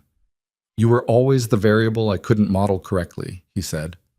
"I know," she said. Darian stepped forward and put his hand on the laptop and closed it, and Crane did not move to stop him, because Crane was many things, but he was not a man who spent himself on battles that were already decided. Soto came through this door from the east entry with 2 more contractors and a phone already in his hand, and Marcus appeared in the loading bay entrance behind Alara, slightly winded, rain on his shoulders. And the room had the particular quality of a moment that has been building toward itself for a long time and has finally arrived. Alara stood in the middle of it and felt the shredder's silence where the noise had been. She looked at the pile of processed material on the collection sheet. Not all of it destroyed. There was still material in the feed tray, still documents on the table. The contractors were already moving to secure them. She looked at Crane. He was looking at the floor. For the first time in the 4 years she'd spent outrunning him, Victor Crane looked like what he actually was. A man who had run a system of control so total that he'd confused it for permanence and was now discovering that nothing built on other people's inability to leave was actually stable. She looked at Darian. He was watching her with those eyes that didn't match his face, and what she saw in them now was not the precision of assessment, but something raw and less managed. The expression of a man who had gone further than he'd planned and was not sorry about it. Rain against the loading bay door, the weight of the night in all of them. Soto said, "I have federal contacts on the line. They want to take custody." Darian looked at Alara. She nodded. He looked at Soto. "Let them in," he said, and the door opened. The federal agents came in out of the rain in a way that was almost anticlimactic. 4 of them, dark jackets, credentials already out, moving with the practiced efficiency of people who had rehearsed the geometry of this kind of room. They took Crane by the arms, and he went without resistance, the way he'd done everything in the last 10 minutes of his operation, with the composure of a man who had already separated himself from the outcome and was now simply observing it. Alara watched them walk him through the loading bay door and into the wet night, and felt nothing she could name immediately. Not relief, not satisfaction. Something lower and quieter than either of those, something that lived below the register of emotion and was closer to the sensation of a sound stopping, the absence of a frequency she'd been hearing so long she'd stopped identifying it as noise. One of the federal agents, a woman with close-cropped hair and reading glasses pushed up on her forehead, came to stand in front of her with a recorder already running. "Miss Quinn, I'm Agent Torres. I'm working with Investigator Reyes's team. We need a preliminary statement tonight, if you're able." "I'm able," Alara said. She gave it standing in the middle of the room with the shredder quiet behind her and rain on the loading bay door, and Darian somewhere at her periphery, close enough to be present, far enough to give her the space to be the one speaking. She said Marsh's name again. She said Crane's name. She said the name of the original network and the dates and the transfer point and the highway and the hospital in the other state. She said all of it in flat declarative sentences with the recorder running and Torres asking her precise, narrow questions and the room being very still around her. It took 40 minutes. When it was done, Torres gave her a card with a number and a case reference and said they would need her available for formal deposition within 72 hours, and Alara said yes. And Torres nodded and moved to the laptop that Soto's people had secured because there was still a great deal of work to be done in this room, and Alara was no longer the most critical piece of it. Marcus appeared at her elbow. "Car's outside," he said. She nodded. She looked at the room one more time, the open filing cabinets, the collection of processed material that the agents were now bagging as evidence, the laptops, the shelving units, the infrastructure of a system that had operated on the assumption that the people inside it couldn't leave and couldn't be believed if they did. She left. The drive back to the estate was quiet. Marcus drove. Darian sat beside her in the back and said nothing, and she said nothing, and the rain moved across the windshield in patterns that the wipers couldn't quite keep up with. The city moved past outside, wet and indifferent and continuous, doing what cities did. At some point, the silence shifted from the silence of exhaustion to the silence of two people in the same place who were both aware of it. "Your shoulder," Darian said. "It's fine. It needs to be looked at." "In the morning. There's someone at the estate who can—" "In the morning," she said. "Not sharp, just certain." He was quiet for a moment. "Reyes will move on Marsh tonight," he said. "With the warrant motion and your statement and what was on that laptop, yes. Soto's people got to the feed tray before the shredder finished. There was enough." "How long before Marsh is formally charged?" "Reyes thinks weeks, not month." He paused. "She said to tell you she'll be in touch directly. She wanted you to know you'll be treated as a protected witness this time. Different handler, different protocol. Different meaning not Marsh. Different meaning she chooses them personally." Alara looked out the window. "I believe that when it happens." "That's fair," he said. She turned to look at him. He was looking forward, the passing streetlights moving across his face in slow intervals, and she could see the tiredness in him now. Not performed, not managed, just the genuine fatigue of a man who had run hard and was coming down from it. There was a cut along his jawline she hadn't noticed before, not deep, from the engagement at the loading bay entrance. He hadn't mentioned it. "You're bleeding," she said. He touched his jaw, looked at his fingers. "Minor. It needs cleaning." "In the morning," he said, and there was something almost like humor in it, the faintest echo of her own words back at her. She looked at him for a moment longer than she'd intended to. Then she looked back out the window.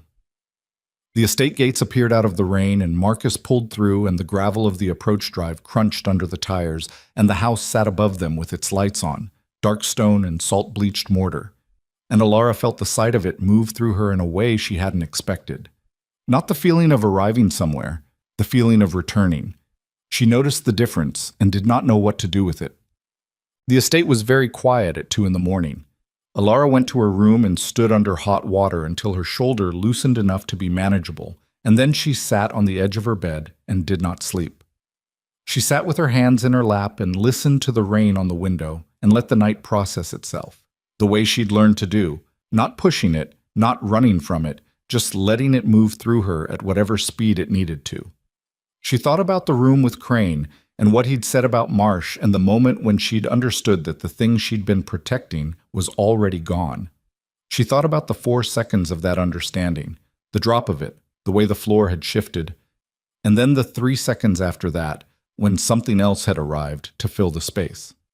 Not new information, just a decision about what to do with a sword that had already been taken. You did not have to be carrying the sword for the truth to still be true.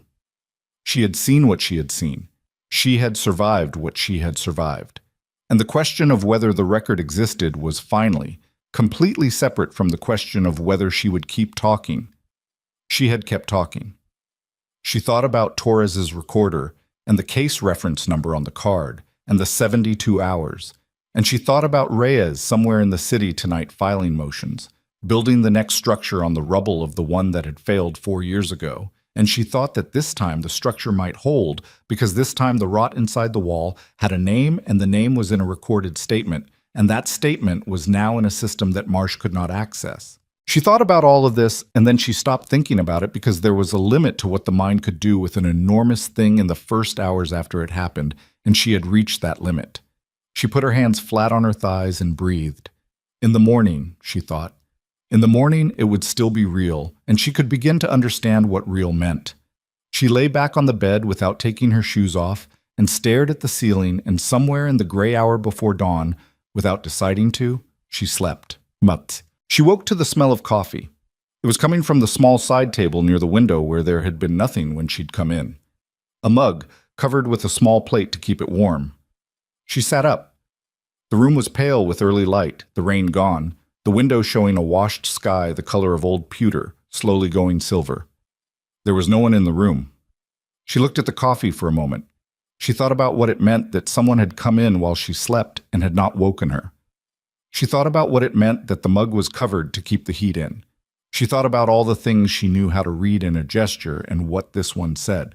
She drank the coffee. But Darian was in the garden. She found him there at 6:30 when she came outside, not looking for him specifically, but knowing somehow, the way you knew the specific gravity of a place when something had shifted in it. He was crouching at the base of the old rose canes she'd been working on before everything had happened, looking at something in the root structure. He had a coffee of his own, set on the garden wall beside him. The cut on his jaw had been cleaned and closed with a small strip, the kind you put on yourself without making a thing of it. He didn't look up when she came through the gate. He'd heard her. He just kept looking at the root structure and said, "The blackberry's further under than I thought." She came to stand a few feet away and looked at the cane where it entered the soil. "I told you." "You did. It'll need the full treatment in fall. If we try to address it now, we'll just redirect it." "I know." He stayed crouched. She stayed standing. The garden was very still around them in the early light, the salt smell of the ocean coming over the wall with the first warmth of the morning. "Reyes called at 5, he said. "Marcia's federal access was suspended at 4:17 this morning. He's been notified. He hired a lawyer by 4:30. He knew it was coming. People like him always know it's coming. Knowing doesn't mean they've planned for it." He picked up his coffee. He stood up.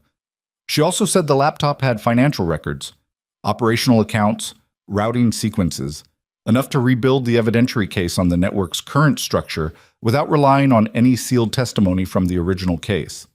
He looked at her. "Your statement provides the Marsh connection. The laptop provides everything else. She said it's cleaner than the original prosecution by a significant margin." Alara looked at the rose canes. She looked at the root structure and the blackberry cane weaving through it, and the way the two things had grown into each other over years so that you couldn't address one without understanding the other. "The other women," she said, "from the current operation. Reyes has a victim services team standing by. She's coordinating with 3 state agencies. It won't be fast and it won't be clean, but it'll be real." He paused. "She said to tell you that what you gave them tonight makes that possible in a way that the original case couldn't deliver." Alara nodded. She was quiet for a moment. The garden was warming slowly, the pewter sky going more gold now, and the mint was doing what mint always did, pushing at everything, testing the edges of its space, completely committed to its own expansion. She'd been managing it for weeks. She would keep managing it. "That was what you did with things that grew underground and couldn't be killed cleanly." "I owe you something," she said. "You don't. I put your operation in the path of—" "You did not put anything in anyone's path," he said. His voice was level, but there was something underneath it, a firmness that was not argument but fact. "You survived something, and then you survived another 4 years, and then you ended up here because you needed to be somewhere large enough to disappear into. That's not a debt. That's just what happened." She looked at him. "Most people in your position would have handed me over, removed the complication." "I know. Why didn't you?" He looked at the garden. He looked at the old rose cane she'd been tending back to something manageable. He took a drink of his coffee and was quiet for long enough that she thought he might not answer. "Because I recognized the Flinch," he said, "and I understood what it cost to move through the world carrying that. And I decided I wasn't going to be another person who looked at it and calculated what was convenient." He said it without drama, without any inflation at all. "That's the whole of it." She stood with that for a moment. "It's a thin reason to go to war," she said. "Most of the reasons that hold up are thin," he said. "The elaborate ones fall apart. It's the thin ones that turn out to be structural." She was quiet. She looked at the sky going gold above the garden wall. She thought about the morning she'd first come through the corroded gate and stood in the wild overgrowth of this space and felt something loosen in her chest, the specific relief of being in a place nobody knew about. She had been wrong about that. Darian had known about it from the first camera image, had watched her through the lens for days, and had done nothing, and had left the lock corroded. She had spent weeks trying to decide what to do with that fact, and she understood now that what it was simply the truth of him. A man who had made his life in the shadows of other people's fear and was now confronted with the cost of that, trying, in the limited and imperfect ways available to him, to become something that looked less like what he'd built. She knew something about that. She knew quite a lot about trying to become something that looked less like what had been done to you. "I need to stay," she said. "Through the deposition. Reyes needs me available." "I know." After that, she stopped. She had been going to say something about leaving, about the protocol, about the next placement and the next careful disappearance. The sentence didn't want to finish itself. He was looking at her. "After that, you could stay anyway," he said, "if you wanted." She looked at the garden. She looked at the cleared paths and the pruned canes and the mint that would always need managing and the blackberry that would need the full treatment in fall, and the things she'd planted 3 weeks ago in the second bed that had not yet come up, but would, given time and the right conditions. "The kitchen's better for having you in it," he said. "The garden obviously needed someone, and—" He stopped. She could see him deciding how much of what he was thinking to say, the way he always did, that recalibration she'd been reading for weeks. "And I'd like you to stay, if you wanted, for whatever that's worth from someone who doesn't have an unblemished record with people in his care." She almost smiled. "Marcus told you I said that." "Marcus tells me things. It's his job." "My exact words were your methods," she said. "Your exact words were your methods," he agreed. She looked at him, the cut on his jaw, the coffee in his hand, the garden he'd sealed for 4 years, and then left the lock corroded on and then brought coffee to at 5 a.m. to a woman he'd watched through a camera for days and done nothing about except not close the gate. She thought about what it meant to trust something, not to trust it completely. She had lost the ability to trust things completely somewhere on a highway off-ramp, and she would never fully recover it, and that was simply true. But to trust a thing enough. To trust the corroded lock and the covered coffee, and the way he'd lowered his hand to his side in a kitchen 14 months ago, slowly, deliberately, like he was diffusing something. To trust a person's behavior over time more than the story you'd built about why you couldn't. "Your methods still need work," she said. "I know. You send people to watch women in gardens. I did that once, and I regret it.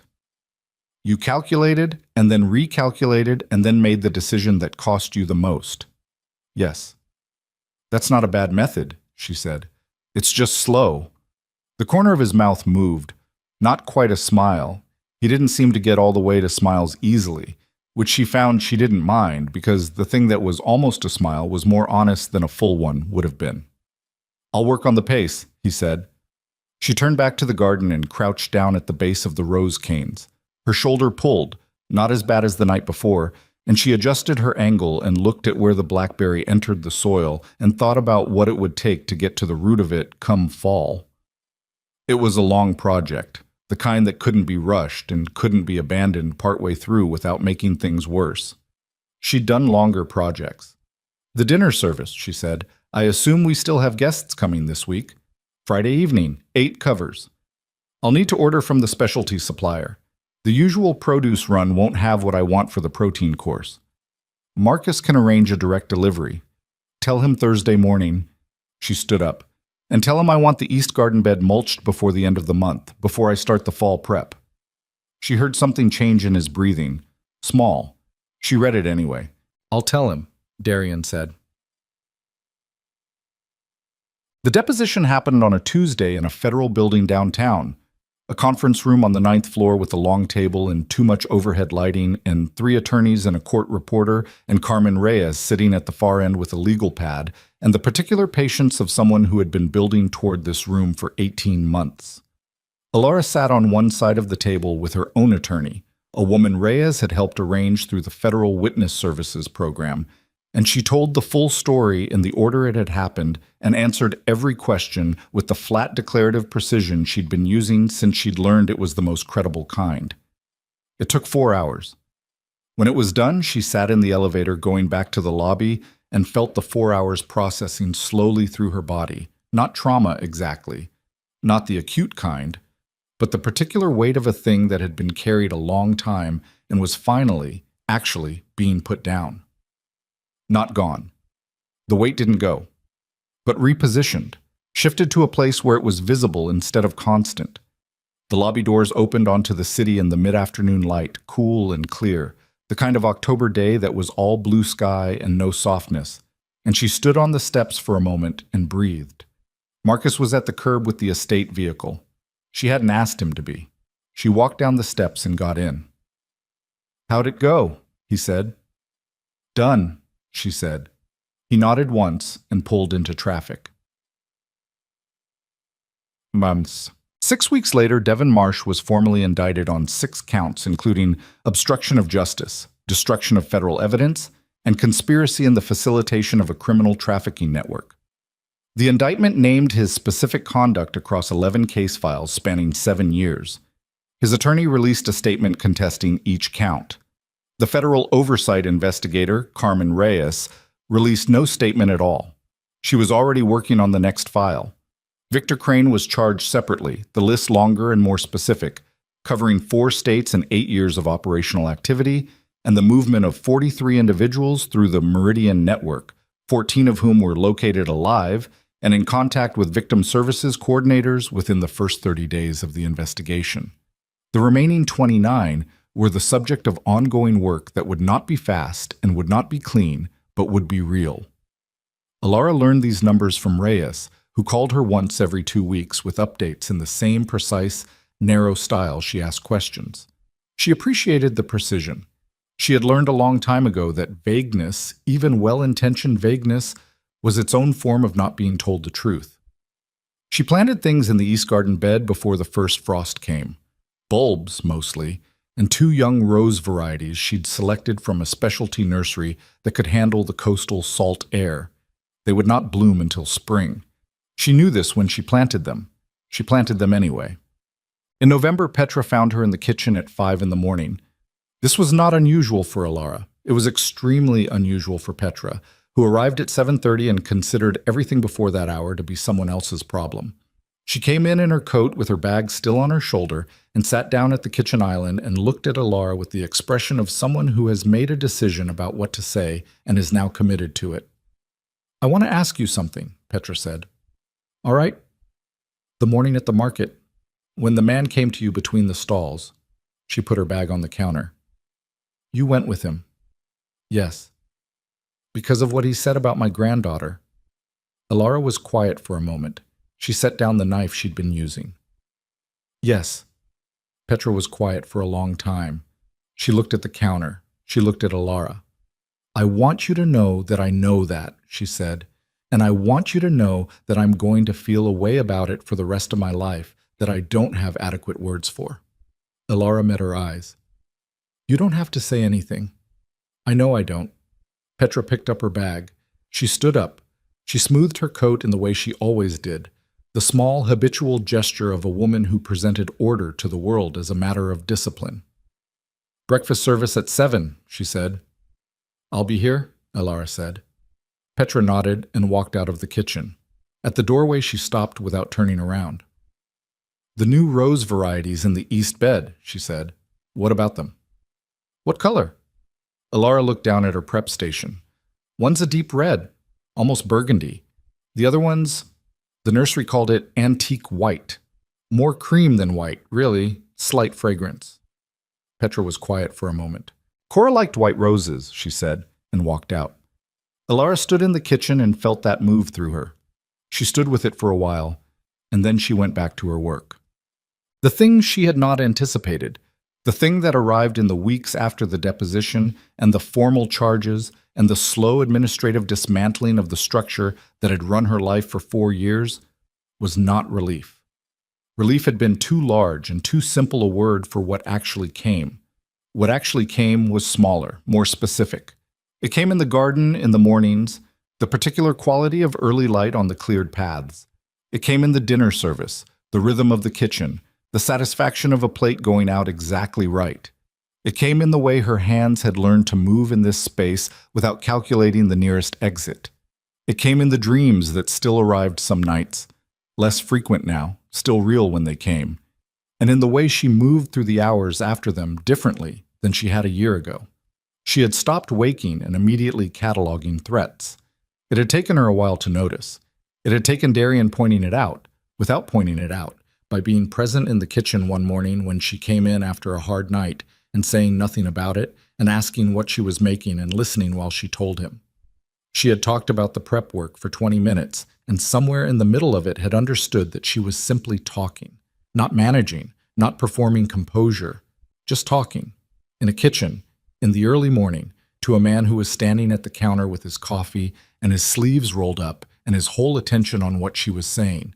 She had understood that this was what people meant when they said safe, not the absence of threat, the presence of something else. She was still learning what to do with that. She was still learning how to hold good things without bracing for them to be taken. But she was learning. That was the whole of it. In the garden, 3 days before Christmas, she found him at the east bed looking at the place where the bulbs were buried. "They won't show until March," she said. "I know."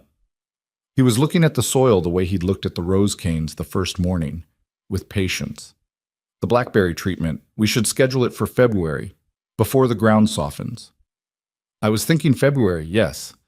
He nodded. He stayed looking at the bed. "Marcia's attorney filed a motion to suppress the laptop evidence this week," he said. "Rhea's told me. She said it won't hold." "She'd know." He was quiet for a moment. "Crane's preliminary hearing is January 4th. "I know." "You'll be called to confirm the deposition." "I know that too." She came to stand beside him, looking at the east bed. The turned earth, dark and clean.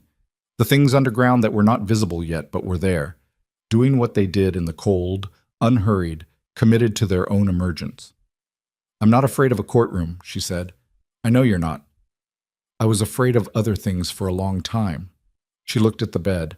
"I'm still afraid of some things." "That doesn't go away completely," he said. "No."